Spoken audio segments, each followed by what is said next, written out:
வார்த்தை, என் தேவனே என் தேவனே ஏன் என்னை கைவிட்டு. இயேசு கிறிஸ்து சிலுவையிலே தொங்குகிறார்.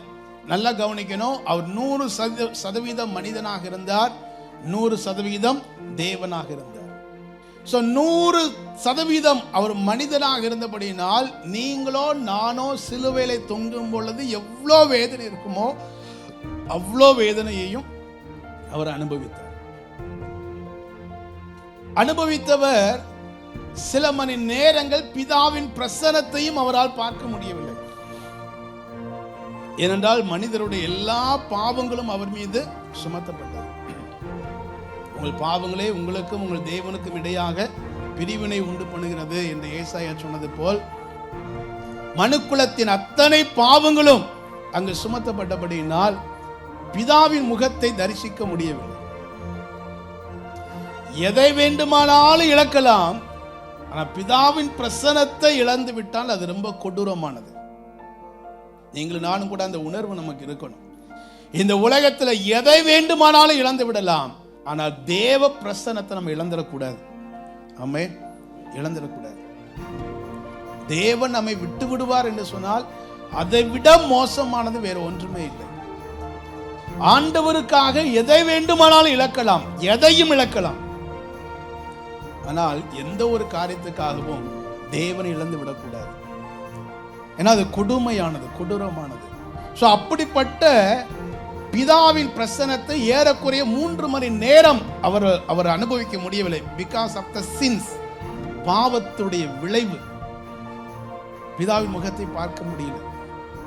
கொடூரமான வேதனையை அனுபவித்து கொஞ்சம் அந்த 3 மணி நேரத்துக்கு அப்புறம் கொஞ்சம் லைட்டா ஒரு வெளிச்சம் வருகிறது போல பிதாவின் பிரசன்னத்தை பார்க்கும் அனுபவம் கிடைத்த உடனே அவர் புலம்புகிற ஒரு புலம்பல், என் தேவனே என் தேவனே ஏன் என்னை கைவிட்டீர். இதுக்கு பின்னாடி இருக்கக்கூடிய அவருடைய இருதயம், இதுக்கு பின்னாடி இருக்கக்கூடிய அவருடைய உணர்வு, ஒரு மனிதனாகிய இயேசு கிறிஸ்துவுடைய இருதயத்தில் இருந்த உணர்வு, ஆங்கியூஸ் என்று சொல்லுகிறார்கள். கடுமையான மன துயரம், கடுமையான வேதனை, மென்டல் பெயின் அண்ட் சஃபரிங். மனதளவிலையும் சரீர அளவிலையும் கடுமையான ஒரு வலி. ஒருவேளை நம்மளாம் நிறைய நேரங்கள்ல எவ்வளோ கடுமையான வலி இருந்தாலும் அந்த இடத்துல நம்முடைய உணர்வை வெளிப்படுத்த விரும்ப மாட்டோம். அப்படிதானா? சிலர் வலியே இல்லாம வலிக்குங்கிற கூட்டம் இருக்குது. நான் அவங்கள பத்தி பேசுறேன். ஆனா பொதுவாகவே நிறைய பேர் என்ன செய்வாங்கன்னா, தனக்கு கடுமையான வலி இருந்தா கூட மற்றவங்கிட்ட அதை காட்டிடக்கூடாதுன்னு தன்னுடைய உணர்வுகளை வெளிப்படுத்தாமல் தன்னை ஒரு ஸ்ட்ராங் பர்சனா காட்டிக்கிற நிறைய பேர் இருக்கிறாங்க. ஆனா இயேசு இதுல ஒரு விஷயத்தை சொல்லி கொடுக்கிறாரு. என்னதான் இருந்தாலும் you are a human being, whatever it may be, just you are a human being, so that you have to express your real feelings and pains. உங்களுடைய இருதயத்தில் இருக்கக்கூடிய வலிகளையும் உணர்வுகளையும் வெளிப்படுத்த நீங்கள் தயங்காதீர்கள். அதைத்தான் அவர் நமக்கு சொல்லிக் கொடுக்கிறார். இயேசுவாய் இரட்சகராய் சிலுவையில தொங்கின அவரே இந்த வசனம் எவ்வளவு கிரிட்டிக் பண்றாங்க தெரியுமா? இந்த 4வது வார்த்தையை இயேசுவுக்கு விரோதமாய் பேசுகிற எத்தனையோ பேர் இந்த வார்த்தையை விமர்சிக்கிறார்கள். அவர் கடவுள் என்று சொன்னால் ஏன் இப்படி புலம்புறாரு? என் தேவனை ஏன் என்னை கைவிட்டீர் என்று அவர் புலம்புகிற ஒரு மனுஷனாக இருந்தா அவர் எப்படி கடவுளாக இருக்க முடியும் என்று இந்நாள் வரைக்கும் நிறைய பேர் கிரிட்டிக் பண்ணுகிறார்கள். அன்றைக்கும் நிறைய பேர் கிரிட்டிக் பண்ணாங்க. யார் என்னை பத்தி கிரிட்டிக் விமர்சனம் செய்தாலும் சரி, என்ன குறை பண்ணாலும் சரி, என்ன குறை சொன்னாலும் சரி, நான் என்னுடைய உணர்வை என் பிதாவுக்கு தெளிவுபடுத்த எனக்கு எந்த தயக்கமும் இல்லை. ஐயோ, நாங்க சர்ச்சில் அப்படியே கண்ணில் கண்ணீர் வருது பாஸ்டர், பக்கத்தில் யாராவது பார்த்துருவாங்களோன்னு அப்படியே கண்ட்ரோல் பண்ணிட்டு இருக்கிறேன். ஏன் கண்ட்ரோல் பண்றீங்க? அவங்க பார்த்தா தப்பா நினைச்சிருவாங்க. தப்பா நினைக்கிறவ நினைக்கட்டும். நீ தேவ சமூகத்தை கண்ணீரை விடுவதற்கு ஏன் நீ தயக்கம் காண்பிக்க வேண்டும்? தேவனிடத்தில் உன்னுடைய வலிகளையும் வேதனைகளையும் கொட்டுவதற்கு, புலம்புவதற்கு நீ ஏன் தயக்கம் காண்பிக்க வேண்டும்? அதை ஒருத்தர் தவறாக புரிந்து கொண்டு தவறாக சித்தரித்து வித்தியாசமாக பேசினால் அது அவனுடைய மூடத்தனம். அவனுடைய மூடத்தனம். சிலர் கேட்பாங்க, நீங்க அழலாமா? நீங்க இந்த வார்த்தையை சொல்லலாமா? நானா தேவனா? இல்ல, திருப்பி கேட்கிறேன், தேவனாய் இருக்கிறவரே தன்னுடைய உணர்வை வெளிப்படுத்த தயங்கவில்லையே. அவரை விட மேலான நபர் இல்லை. ஸோ உங்களுக்கு மன வலி இருக்குதா, மன வேதனை இருக்குதா, அதை தேவ சமூகத்தில் வெளிப்படுத்துங்க. ரொம்ப அழகா ஒரு கேள்வி கேட்கப்படுகிறது. Do we allow ourselves to be honest with God in our pain? உங்களுடைய வலிகளில், வலி நிறைந்த சூழலில் தேவனுக்கு முன்பாக நீங்கள் உத்தமனாக நேர்மையாக இருக்கிறீர்களா? நேர்மையாக இருக்க உங்களுக்கு இடம் கொடுக்கிறீங்களா? நான் மறுபடியும் சொல்லுகிறேன், உங்களுடைய இருதயத்தில் வலிகள் இருக்கிறதா, வேதனைகள் இருக்கிறதா, புலம்பல்கள் இருக்கிறதா, கேள்விகள் இருக்கிறதா? எல்லாத்தையும் தேவ சமூகத்தில் சொல்லுங்க. சொல்லுங்க.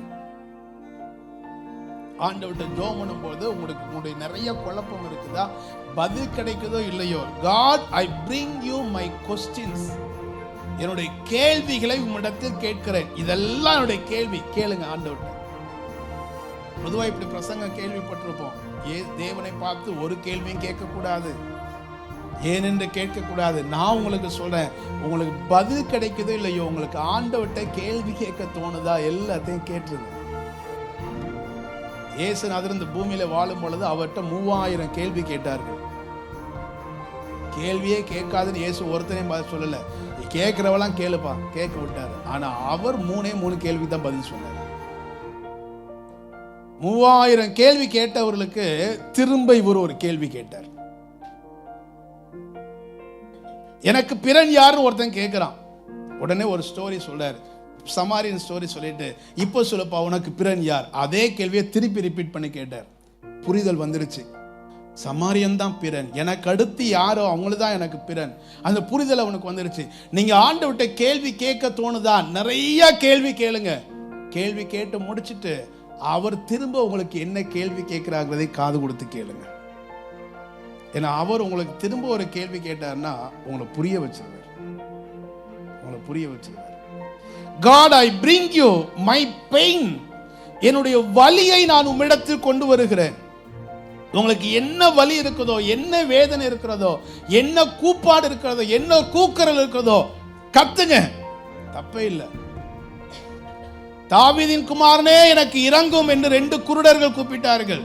அங்க போறவங்க வரவங்களாம், ஏய் வாயை மூடு, அவர் எவ்வளவு பெரிய ஆளு, அவர் எவ்வளவு பிஸியான ஷெட்யூல்ல இருக்கிறாரு, அவரை போய் நீ கூப்பிடுறதுக்கு உனக்கு தகுதியே இல்லை என்று அவனை அதட்டினார்கள். ஆனா குருடர்களுக்கு இந்த ஒரு நம்பிக்கை பாருங்க, அவங்க அதட்டினதுக்கு அப்புறம் வாயை மூடிட்டு கப்ஷிப்புன்னு இருக்கல, என்ன செஞ்சாங்களாம், இன்னும் சத்தமாய், இன்னும் உரத்த சத்தமாய், தாவீதின் குமாரனே எங்களுக்கு இறங்கும்.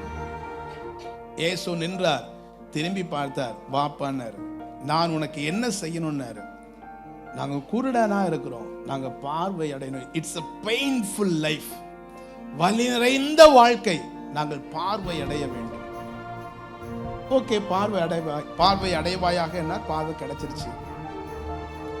நீங்க வலியை சொல்லாமையே மறைச்சு அல்லது வலியை தேவ சமூகத்திலே அறிக்கை பண்ணாமல், வலியை நீங்கள் தேவனிடத்தில் கொண்டு வராமல் அவர் எப்படி உங்களுக்கு உதவி செய்ய முடியும்? அவர் பரம வைத்தியர். நம்முடைய நாவில் சொல் பிறவாவதற்கு முன்னமே நமக்கு இன்னது தேவை என்று அறிந்தவர். அவர் தான் சொல்றாரு, கேளுங்கள் அப்பொழுது உங்களுக்கு. உனக்கு என்ன வேணும்னு எனக்கு தெரியும்டா, ஆனா நீ வாயை திறந்து கேட்கணும். நீ குழந்தையா? அந்த குழந்தை கூட பசிக்கிறத அழுது காண்பித்து வாயுள்ள பிள்ளை பிழைக்கும். அழுதா பால் கிடைக்கும். அதுக்கே அறிவு இருக்குது. அழுதா அம்மா தூக்கிட்டு போய் பால் கொடுப்பாங்கன்னு தெரியுது. அதுக்கு இருக்கிற அறிவு கூட உனக்கு இல்லாம நீ ஜெபம் பண்ணாம என் சமூகத்தில் வந்து கேட்காம இருந்தா நான் ஏன் உனக்கு செய்யணும்? உன் வலி இருக்குதா, உனக்கு பெயின் இருக்குதா, உனக்கு கஷ்டம் இருக்குதா, என்ன கஷ்டமோ என்ன புலம்பலோ, bring it to me, என்னிடத்தில் கொண்டு வா, என்கிட்ட சொல்லு, நான் காது கொடுத்து கேட்கிறேன், அதுக்கப்புறம் உனக்கு நான் நன்மை செய்வேன். God, I bring you my why. ஏன் என்ற ஏராளமான கேள்வி நமக்கு இருக்குது. ஏன் எனக்கு மட்டும் ஏன் இப்படி நடக்கணும், என் வாழ்க்கையில ஏன் இப்படி நடக்கணும்? சில நேரம் நம்ம செய்யறதெல்லாம் புத்தி கட்டத்தனமா செஞ்சுட்டு ஏன்கிற கேள்வி ஆண்டோட பார்த்து கேட்போம்.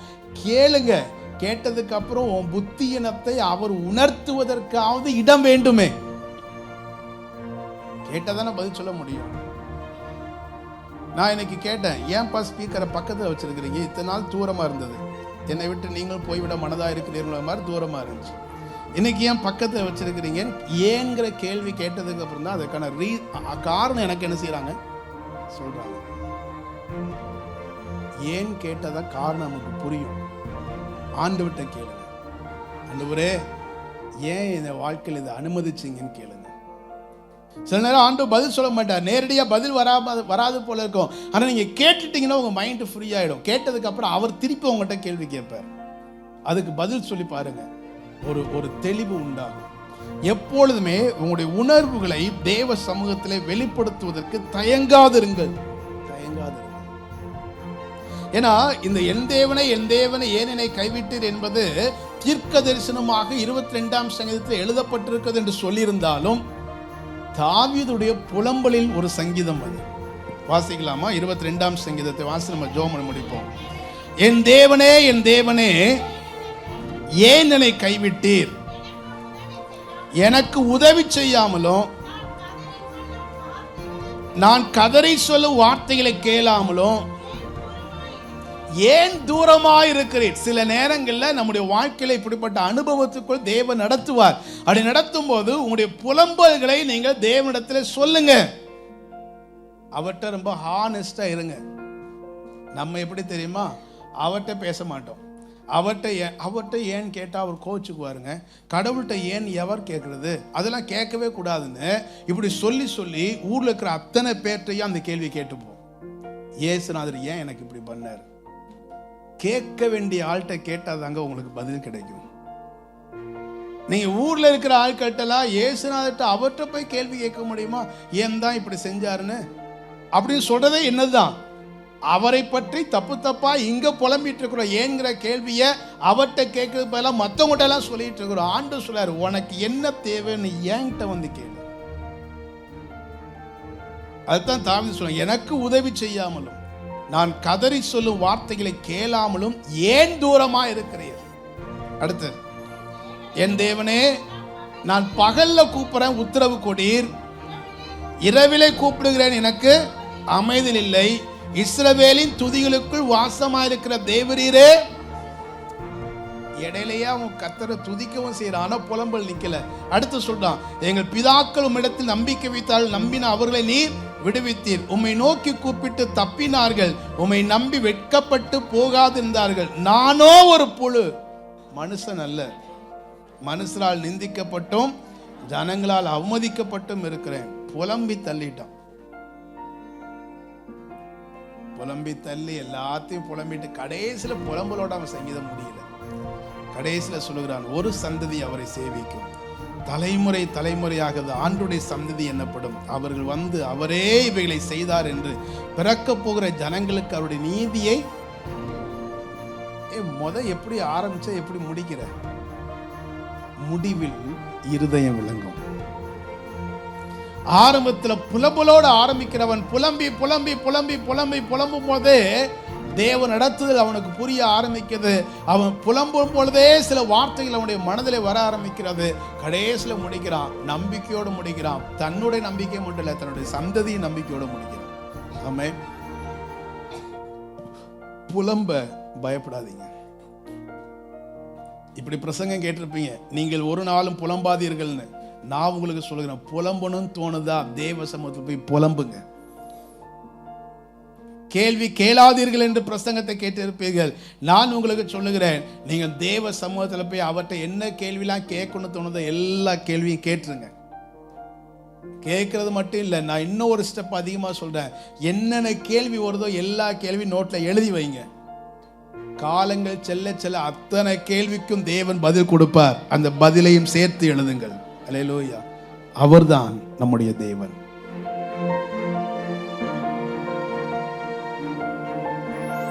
ஆமென்